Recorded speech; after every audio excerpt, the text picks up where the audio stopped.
कृपया हमारे चैनल को ज़रूर सब्सक्राइब करें और इस कहानी को अंत तक सुनें। हर हर महादेव दोस्तों, ओम नमः शिवाय। सावन के इस पवित्र महीने में हम आपको श्री शिव महापुराण पूर्ण सुनाने जा रहे हैं। आइए सुनते हैं श्री शिव महापुराण के प्रथम खंड पूर्वार्ध प्रथम विद्वेश्वर संहिता और उसका छठा अध्याय।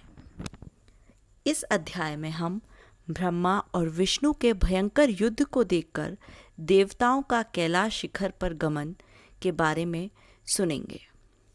तो आइए सुनते हैं विद्वेश्वर संहिता का छठा अध्याय। नंदिकेश्वर बोले, हे योगेंद्र, प्राचीन काल में किसी समय शेषशायी भगवान विष्णु अपनी पराशक्ति लक्ष्मी जी तथा अन्य पार्षदों से घिरे हुए शयन कर रहे थे। उसी समय ब्रह्मवेताओं में श्रेष्ठ ब्रह्मा जी ने अपनी इच्छा से वहां आकर उन परम सुंदर कमल नेत्र विष्णु से पूछा, तुम कौन हो जो मुझे आया देखकर भी उद्गत पुरुष के सामने सो रहे हो? हे वत्स, उठो और यहाँ अपने प्रभु मुझे देखो। जो पुरुष अपने श्रेष्ठ गुरुजन को आया हुआ देखकर उद्गत के समान आचरण करता है, उस मूर्ख गुरुद्रोही के लिए प्रायश्चित का विधान किया गया है। ब्रह्मा के इस वचन को सुनकर क्रोधित होने पर भी बाहर से शांत व्यवहार करते हुए भगवान विष्णु बोले, हे वत्स, तुम्हारा कल्याण हो, तो हमारा स्वागत है। आओ इस आसन पर बैठो। तुम्हारे मुखमंडल से व्याग्रता प्रदर्शित हो रही है और तुम्हारे नेत्र विपरीत भाव सूचित कर रहे हैं। ब्रह्मा जी बोले, हे वत्स, हे विष्णु, काल के प्रभाव से तुम्हें बहुत अभिमान हो गया है। हे वत्स, मैं जगत का पितामह और तुम्हारा रक्षक हूँ। विष्णु बोले, हे वत्स, यह जगत मुझ में ही स्थित है। तुम केवल चोर के समान दूसरे की संपत्ति को व्यर्थ अपनी मानते हो। तुम मेरे नाभि कमल से उत्पन्न हो, अतः तुम मेरे पुत्र हो। तुम तो व्यर्थ बातें कह रहे हो। नंदिकेश्वर बोले, हे मुनि, उस समय वे अजन्मा ब्रह्मा और विष्णु मोहवश में मैं श्रेष्ठ हूँ, मैं स्वामी हूँ, तुम नहीं, इस प्रकार बोलते बोलते परस्पर एक दूसरे को मारने की इच्छा से युद्ध करने के लिए उद्गत हो गए। हंस और गरुड़ पर आरूढ़ होकर वे दोनों वीर ब्रह्मा और विष्णु युद्ध करने लगे।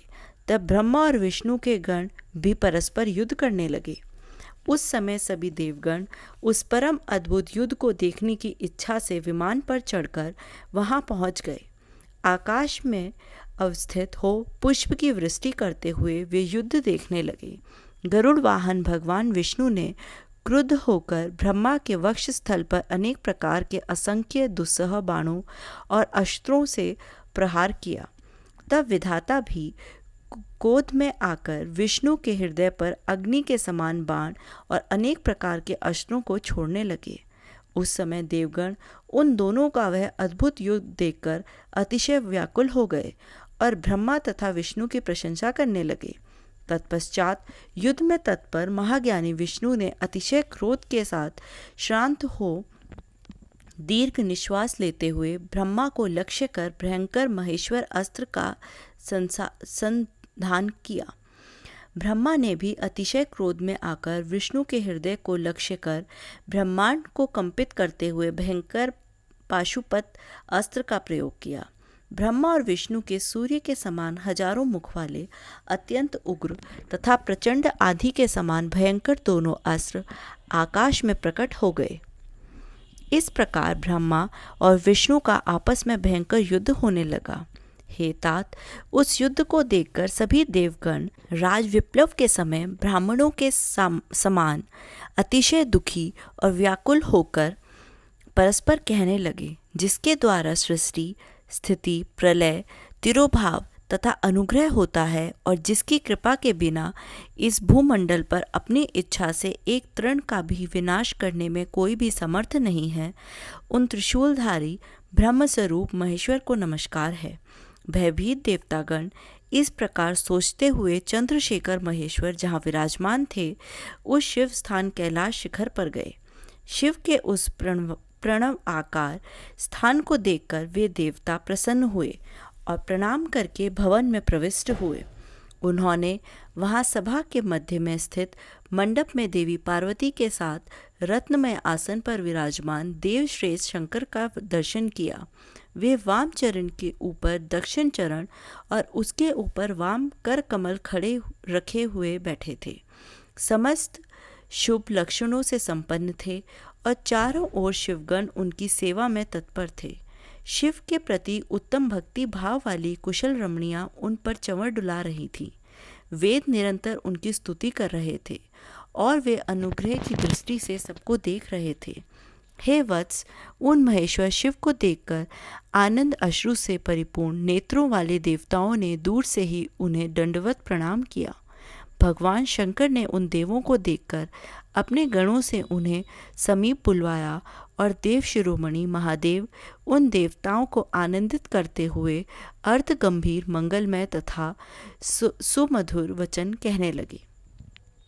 इस प्रकार श्री शिव महापुराण के अंतर्गत प्रथम विद्वेश्वर संहिता में देवताओं की कैलाश यात्रा का वर्णन नामक छठा अध्याय पूर्ण हुआ।